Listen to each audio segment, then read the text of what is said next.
Chers amis internautes, bonjour, bonsoir. Diodo, pourquoi t'arrêtes pas de toucher tes lunettes? Parce que c'est comme ça, c'est un tic que j'ai. Je tiens à vous préciser que mon directeur de la publication, Germain Gueff, a été emmerdé. La police est venue le voir, l'interviewer à la prison centrale de Poissy. Dis donc, qu'est-ce que c'est que ça, les quenelles? Il n'a pas été mis en garde à vue, mais bon, il a été obligé de témoigner de sa responsabilité. Alors, Germain Gueff, il est à la maison de Poissy, et là, les flics sont venus l'interroger. Il m'a dit de dire à tous ceux qui ne seraient pas contents d'aller se faire enculer. Puis de téléphoner à Germain, après il se charge de vous répondre. Mais il me fait peur, il avait l'air motivé.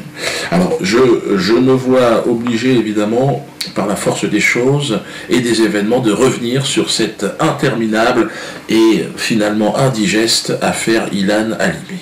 Bien que parfaitement étranger à cette affaire d'homicide, mon nom revient inlassablement dans les médias comme pour corroborer, vous savez, le retour aux heures les plus sombres de l'histoire, sur le retour du Troisième Reich bantou, cette fois-ci, avec le virus Ebola en prime et la chiasse mexicaine en 10 de der. En 2014, 2 films, longs métrages, vont sortir pour commémorer la mémoire d'Ilan. Pour que jamais nous n'oublions le calvaire enduré par ce jeune garçon. Bon, et puis pour faire un petit billet aussi, il faut être honnête, parce que dans show business, il y a le mot business. Donc il y a les DVD, tout ça, ils vont se frotter, ils vont se régaler avec la promo qu'ils ont. Ils ont été faire la promo à l'Elysée et tout. À mon avis, ils vont vendre des gommes, des stylos, des briquets, même des slips. En même temps, c'est pas moi qui vais blâmer la production, je fais pareil. Là j'ai pas de t-shirt, mais je serai entouré, tiens je vais en profiter pour faire la promotion sur le dos d'Ilan. Alors Strasbourg le 18 avril, le 20 ce sera à Mâcon, venez à Strasbourg, ça les fait chier, on remplit, c'est bravo. Le 26 à Saint-Étienne, je serai le 27 à Clermont, Zénith aussi, et le 13 juin cette fois-ci à Lyon. Le reste c'était au mois d'avril. La BD se vend très bien, alors profitez-en avant qu'elle soit interdite, la BD. Ouais, ça marche bien. Ouais, les gens aiment bien, ils aiment se détendre. Et puis il y a le bal des quenelles. Alors là, dépêchez-vous pour le bal des quenelles, parce que là, il ne reste plus beaucoup de place. D'ailleurs, si vous aviez un endroit très grand dans la région de Dreux, on serait peut-être intéressé, parce que là, on va être obligé, il faut très très grand. Il faut que ça soit des hectares à des hectares. On peut faire ça en extérieur. C'est bien qu'il y ait un peu d'électricité, un champ, quelque chose qu'on visite, qu'on pourrait louer. Parce que là, à mon avis, on va dépasser les 3000 personnes et ça rentrera jamais dans le garage. Je reviens sur cette affaire Halimi. Alors, le premier film donc, de fiction sur l'affaire Halimi va sortir le 30 avril. Donc on est en plein dans l'actualité. Alors, tout le monde en parle. Puis alors évidemment on parle de ma gueule systématiquement parce que le réalisateur, un certain Alexandre Arcadi, ouais, il ne connaissait pas, très très mauvais le mec, mais il peut rien. Mais alors au niveau de son œuvre, je dirais qu'il a toujours été très régulier, c'est de la merde depuis le départ et ça ne changera pas avec ce film. Mais alors lui évidemment il a choisi évidemment systématiquement ce vieux grabataire de me cracher à la gueule au moment de la promotion de son film. Une histoire tellement poignante, tellement vrai, que j'ai été un peu propulsé comme ça, comme si l'ombre d'Ilan était avec moi et cette ombre m'a guidé. S'il y a une nécessité à ce film, elle est dans la réponse à ces événements, dans la réponse à ce pseudo-humoriste, dans la réponse à ces gens qui essaient de créer la discorde, de semer la haine. Je sais pas pourquoi il m'en veut, Alexandre Arcadi. Il est né en Algérie, pourtant on a des racines africaines. Et moi, mais lui, il a été viré d'Algérie, par contre. Et sa famille, on leur a dit foutez pas. Je sais pas ce qu'ils ont fait, ils ont peut-être dérobé des choses, on ne sait pas. Moi, je sais pas apporter des accusations sur quelqu'un que je ne sais pas ce qu'il a fait. Mais ils ont été obligés de se tirer. Et ils ne retournent plus. C'est un petit peu comme Enrico Macias. Enfant de tout pays, oui, mais pas en Algérie, ils veulent plus de toi.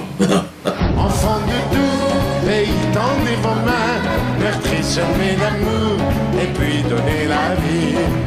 C'est une mission qui s'est fixée pour le grand Israël, c'est de me cracher à la gueule. Donc je suis quand même obligé de lui répondre à un moment donné.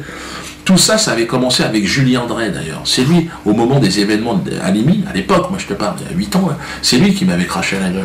2005. Allez-y. Ilan Halimi. Oui. Tout seul, oui, je dis, Il porte une responsabilité morale. Il m'en veut à mort.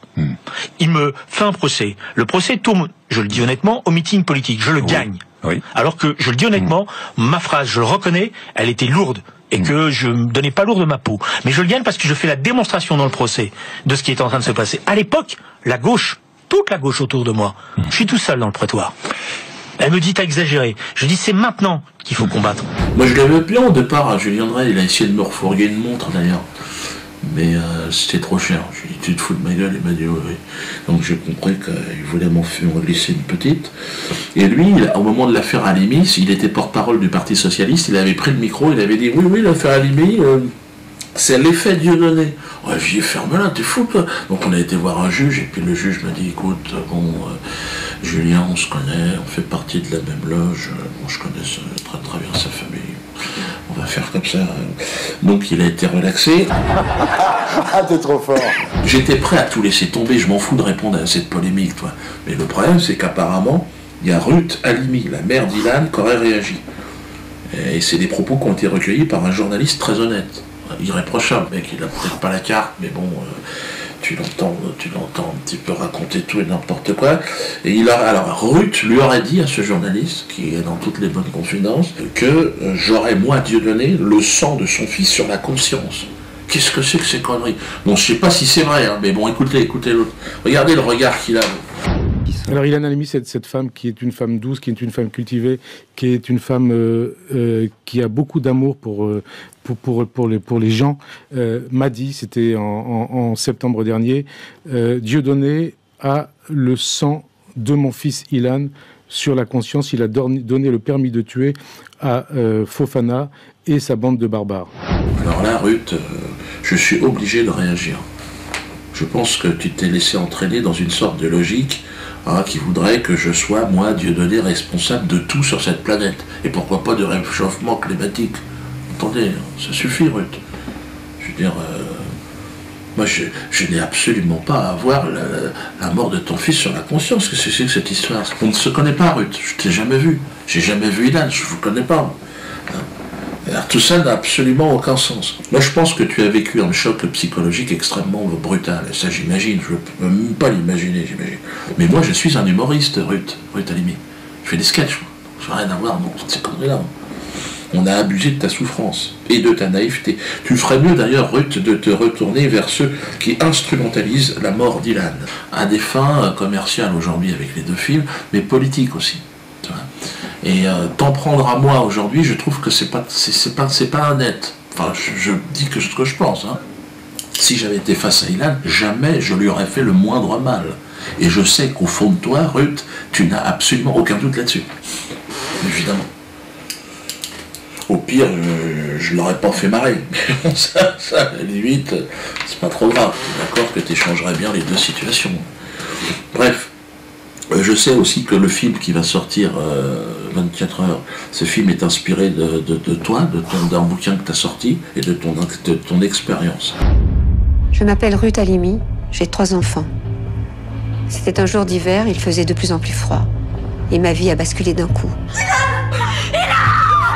Tout est vrai, bien trop vrai. Je pense que tu as fait ce livre pour essayer de transcender une souffrance et puis pour que cette expérience ne se renouvelle pas. Eh bien moi je suis d'accord pour t'aider dans cette direction.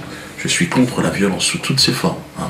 Bon, la violence humoristique, bon, à la limite, ça peut être une soupape aussi. Il faut aussi comprendre qu'il faut que ça sorte de quelque part. Hein. Et puisque tu me tiens comme responsable dans la montée d'un antisémitisme islamo-bamboula qui viendrait d'arriver, donc j'aurai une sorte de responsabilité, visiblement, dans ton esprit. Mais je te propose de faire un appel à la paix, toi et moi. Un appel en commun. Je pense que c'est une idée qui doit pouvoir t'intéresser.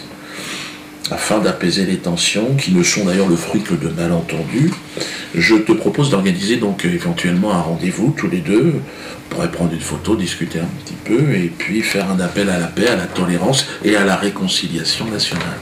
Je pense que ce serait un message très fort au Théâtre de la Main d'Or ou partout ailleurs. Enfin bon, peut-être pas à l'ambassade d'Israël, si c'est possible, parce que là, je suis pas sûr de sortir. Je te propose d'ailleurs, pour rendre la chose encore plus efficace, une rencontre avec une autre femme, Madame Bourarache.